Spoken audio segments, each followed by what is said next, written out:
10:30, I'll call the public safety meeting to order. Becky, would you do roll call, please? Sure. Mike Copine, Here. Keen Hudson, Present. Katie White, Angie Shippert. Here. Mike Pearson. See Mike. Okay, I don't see anybody on Zoom. We'll go ahead and continue. Any changes to last month's meeting minutes? Corrections or changes? If not, they'll stand approved as read. Any visitors? No, we all have dignitaries this morning. Okay.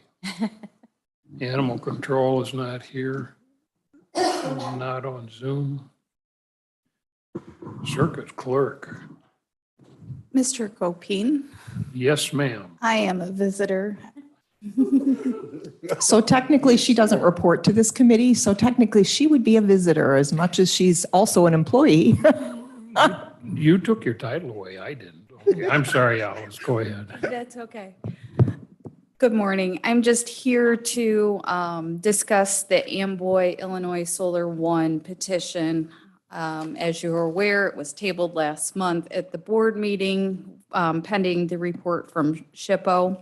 We did receive that, and the State Historic Preservation Office has recommended 3 conditions to be considered for this project. They are asking to extend the screening that has been proposed, and also it would be more substantial than what is required by our ordinance. So they're asking for a height of 30 feet at maturity, more dense combination of trees and grasses. So with these recommendations that are coming from SHPO, that leaves the question of what does the board do with this information? They have the option of sending it back to the Zoning Board of Appeals, or they have the option of adopting these conditions at that time. I'm not going to tell the board what to do. However, I do have concerns about this going back to the Zoning Board of Appeals at this time. We don't want to end up rehearing everything. It would have to be very limited scope if it's going to go back to the Zoning Board of Appeals. And I would consider what are they going to do that the county board wouldn't be able to do. If the county is looking to approve this petition, it is my recommendation that in doing so, that the county board adopt both the conditions set forth by the Zoning Board of Appeals as well as the 3 conditions proposed by SHPO. Does anyone have any questions? So Alice, does that mean we could either choose to adopt with those recommendations, voting yes or vote no? Is that right? Yes, the county board can make the recommendation however they choose. If they are going to make a recommendation to approve, I would ask that they adopt both the conditions that have been proposed by the zoning board and the conditions proposed by SHPO. But if the recommendation is to not approve, then it wouldn't matter. So. Okay, thank you. Yep. Any more questions from Alice?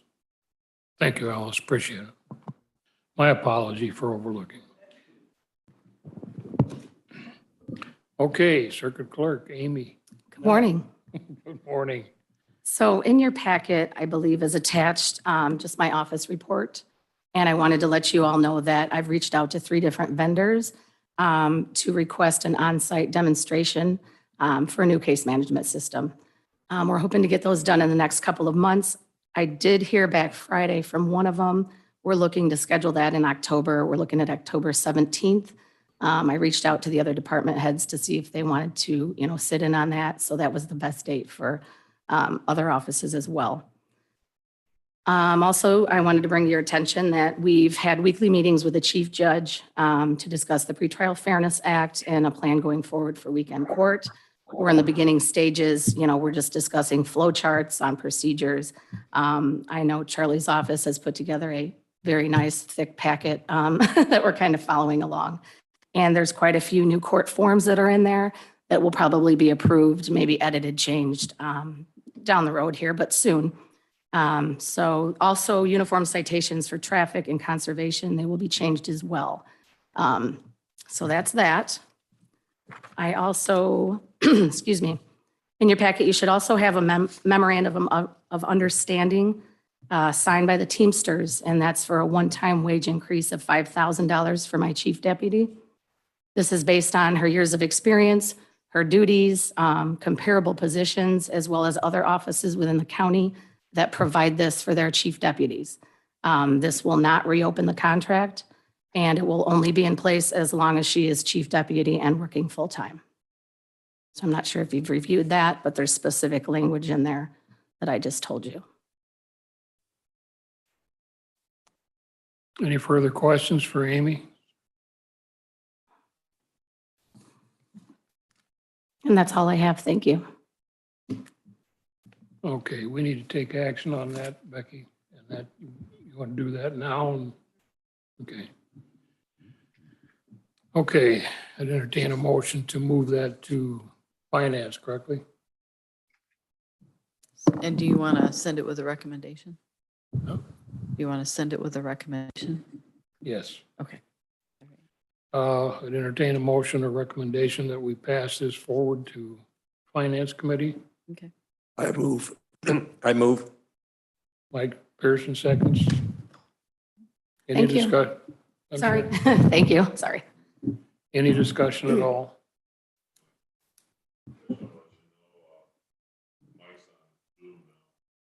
I just caught that. Yeah, thanks, Dean. I appreciate it. Usually I don't get that far, but I'm trying to catch up with myself. Okay, if there's no further discussion, all those in favor signify by saying aye. Aye. Opposed, so carried. Okay, I'm sorry. The motion has carried. All right.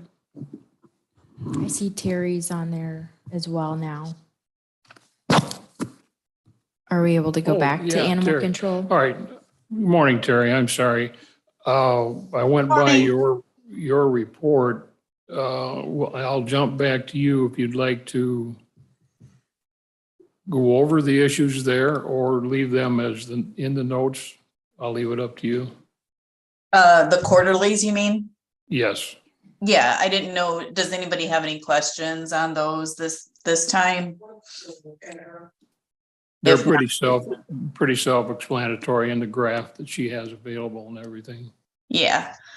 I just did want to say, I don't think I did last month, but AZZ, I'd like to thank them for their recent donation to animal control. What we had done looks great. We just haven't had time to put the gates back on. I got to take the old ones, some of the old ones off. And we are still going to go ahead with some of those and put the crib wire on them because the dogs have ruined them. So that's kind of where I'm at right now. We just haven't had time, not enough hours in the day right now. Otherwise, I don't think I had anything else unless anybody has any questions. I'm in the process of still hiring someone. We're doing interviews Thursday and Friday. So hopefully this time somebody will work out.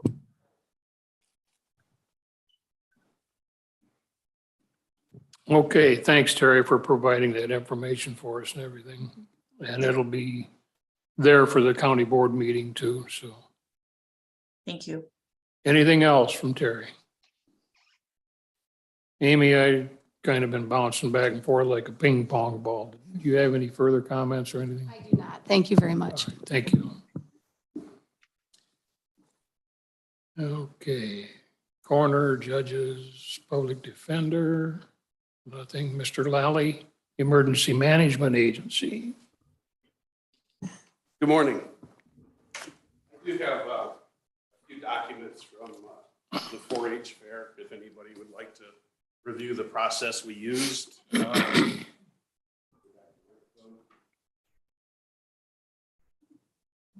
We did curtail the fair due to the incoming storm.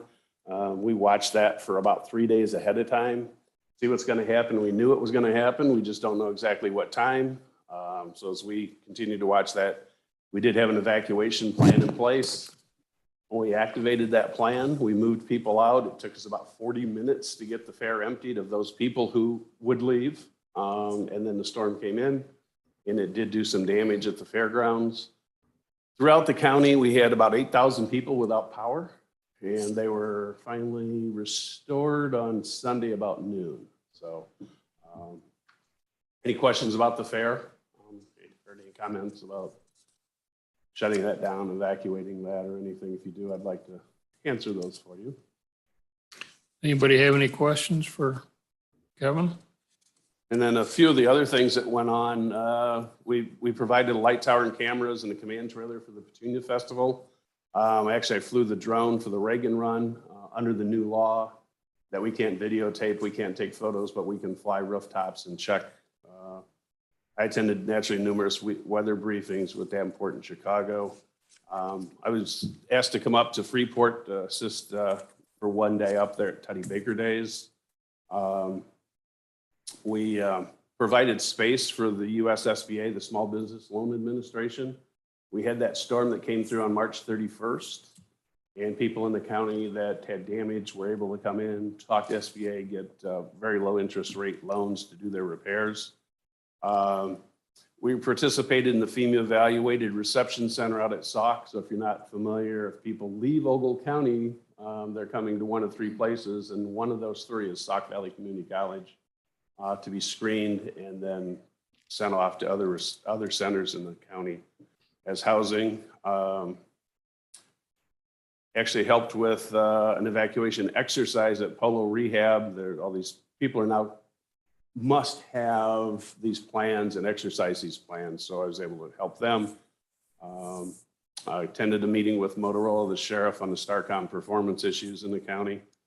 Was requested to go to Prophetstown to fly a drone for a lost 8-year-old. We found him safe and well. Installed pallet shelvings and lighting and receptacles in the support trailer. We worked on heat preparedness for the 4-H fair, discussed that with them and Amboy Fire, and then we shut the fair down. Just a tidbit of information, Illinois now leads the nation in tornadoes for 2023. Through July 31st, we've had 125 tornadoes so far in the county. So it's been a busy month in my office. Any further questions for Kevin? We had a little issue that came about that just delayed things for a little bit, and that was signage for the highways out there for high traffic area over the weekend. Fortunately, the sheriff, Kevin, local fire departments, surrounding sheriff's departments came up with signs, functioning signs for us for the agencies to use out there. I'm not going to mention any names or any departments, but what had been normally used over years of service out there has now been withdrawn. They apparently don't provide that service anymore. So the sheriff, Kevin, and like I said, local fire departments and surrounding counties were able to come up with 3 signs, basically about the number of signs that we would need. So a big thank you goes out to them. Okay, we'll move on. Probation, Stacy. Good morning. Union negotiations are underway for our office. They had a meeting last week and have another meeting set for August 29th when they will meet again. Just as a reminder, they meet with a trial court administrator who represents the presiding chief judge. That's how it works for the probation department. I would like to give a big thanks to the IT department. They were nothing but polite and professional for the tasks that we had in our office. I asked them to move all of our desktops into the conference room and set them up in the conference room for our training when we started to learn our new data management system, which was a 3-day training. They moved them all in there, had it done very quickly. Sunday night before our training was to start, I found out it was getting scratched because the trainer had a family emergency. So IT moved them back to our offices. the very next day and was very quick in getting it done. And then I had to ask him to move them back to the conference room again. So they were fantastic with that. So I just wanted to give a big thanks to the IT department for that. They were very good people to work with that. And with that, we do have our new management system up and running. We started July 31st. We got 3 days of training, and we're well underway with it right now. As usual, there's, things that need to be learned. There's difficulties with it, but it's a work in progress for a few months until we've got this down pat. Okay, thank you. Anything else? Oh, I'm not done. I have a few more things. Oh, all right. Good. Since we met last month, I have an employee who let me know that he was going to be leaving. He's leaving our office and again, a victim of Dixon. He's going over to the Dixon Police Department. So we've lost another one to the city of Dixon. However, his last day was Friday. I already have his replacement. She will be starting on August 23rd. This is a person that worked with us for 4 years previously, went to another county and has opted to come back to Lee County. So she's coming back fully trained and with experience on the new data system that we have in place. So that will work out fantastic. And we're anxious to get her back. Senate Bill 1463 was recently signed by the governor. That is a bill which no longer allows the court to assess fees, fines, and costs to minors or to juveniles, nor to their parents. So we will no longer be able to collect a probation service fee from those youths as they come through the court system. In addition, where we're going to see an impact on that is in regards to detention costs. The state's attorney's office was always very good in asking the court to order that parent to reimburse the county for detention costs. However, that is no longer a reimbursable amount, so the county is on the hook for that entire amount with no reimbursement for that. And then just as a reminder to that, that is that fund, the Dependent Children's Care Fund, which is over its budget right now and continues to be going in through the rest of the year. On the bright side, I did get the reimbursement allocation from the state. So we are getting about $494,000 back to the county from the state. Again, that is for reimbursement of salaries in our department, all salaries with the exception of the secretary. So I did end it on a good note. You're going to run out of rabbits. Any questions? I got one quick question for you. I understand they changed the laws or whatever. How much reimbursement did we actually get from family members or parents or whatever? I mean, is it a huge amount? We were typically getting between $100 and $200 a month for reimbursement. And if they weren't paying, we would bringing them back into court to get them to pay. So it was always something that we kept an eye on. Okay. And granted, it's a lengthy reimbursement process. We have some families that are paying for years on that cost. One family paid in excess of 10 years to reimburse back for those detention costs. So, I mean, in a year's time, was it $10,000 that we actually brought in from that? We were probably getting in about half of that, Okay. close to 5. Just curious. Mhm. Thank you. Any idea on the thought process on eliminating? I'm sorry? Any idea on the thought process that went through on them passing that? Yeah, we're going to see that more often than not in regards to fees, fines, and costs. A number of years ago, there was a Criminal Traffic Assessment Act that passed, which reduced a number of those fees, fines, and costs. That greatly impacts the operation within the court system, from the clerk's office to the state's attorney's office to our office. You're seeing the pretrial bail reform now, where there's going to be no bond money coming in. And oftentimes that money was used to pay off past probation service fees on cases that they had previously as well. We're looking at losing probably close to $20,000 to $25,000 a year, according to the clerk's assessment on that, when we go to a cashless bond on September 18th. It's going to be something we're going to see more of. Thank you. Okay, no further questions? Okay, thanks, Stacy, appreciate it. Sheriff had sent me a message and is unable to make the meeting today, so State's Attorney's Office, Mr. Boonstra. Thank you, sir. I think Stacy and Amy have done a pretty good job of saying we've been pretty busy across the street and trying to get ready for pretrial fairness to kind of prep for that. Like Amy had stated, there's forms and things that we're going over to, but it's going to be a very daunting task when we get to September 18 and trying to figure out how much time we're going to need for all of these cases moving forward. How much the allocation of time is going to take to get the preparation for the forms, the filings, the in-court time that we'll need for the bond reform. Like Stacy said, there's going to be a lot of adjustment when it comes to the bond not coming in, to not being able to utilize that for fines, fees, and costs. It's just one more thing that the state's taking away from us to be able to fund some of the things that we need to do across the street. So a lot of it's going to be unknown, but we are doing the best that we can to prepare for it. As you know, we've talked about this for years.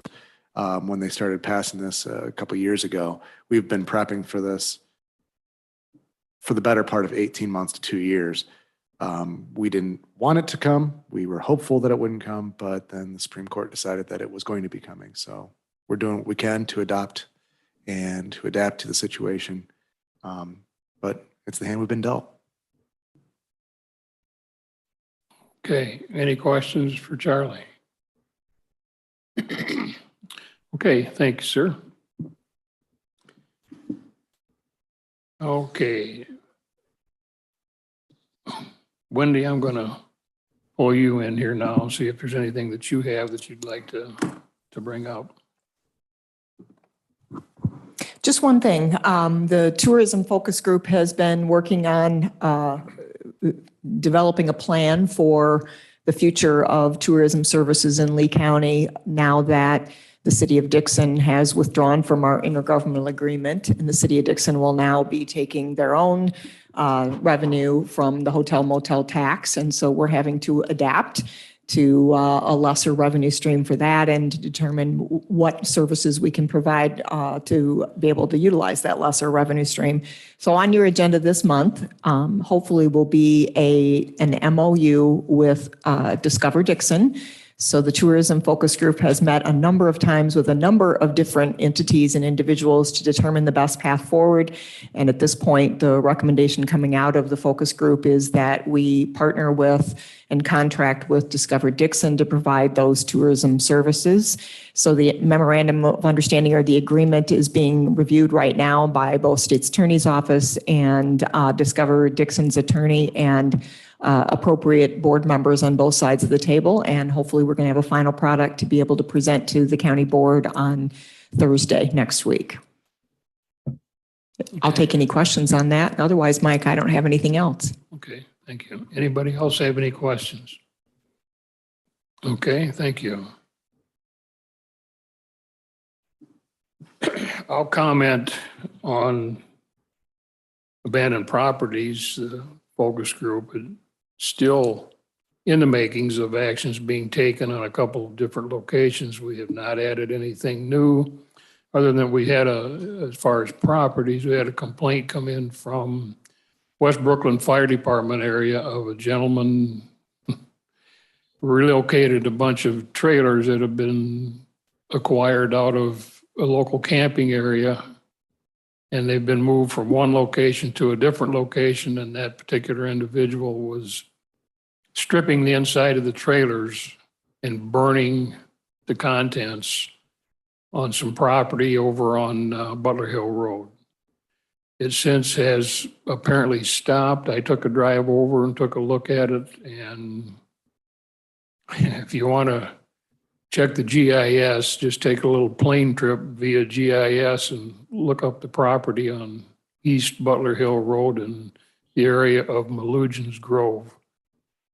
Dear Alice can probably give you closer ordinances, but it's terrible what this individual was doing. From what I understand, and a member from the fire department over there says he's pretty sure that it has stopped.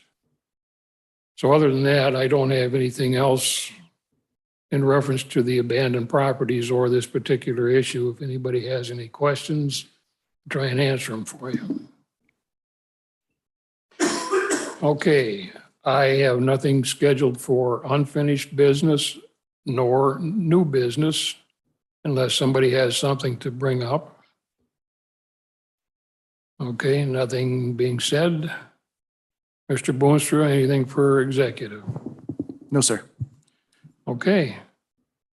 I entertain a motion for adjournment. Mr. Pearson makes motion, No, second. seconded by Angie. Any discussion? All those in favor signify by saying aye. Aye. So carried, meeting adjourned. Thanks, everybody. I appreciate it.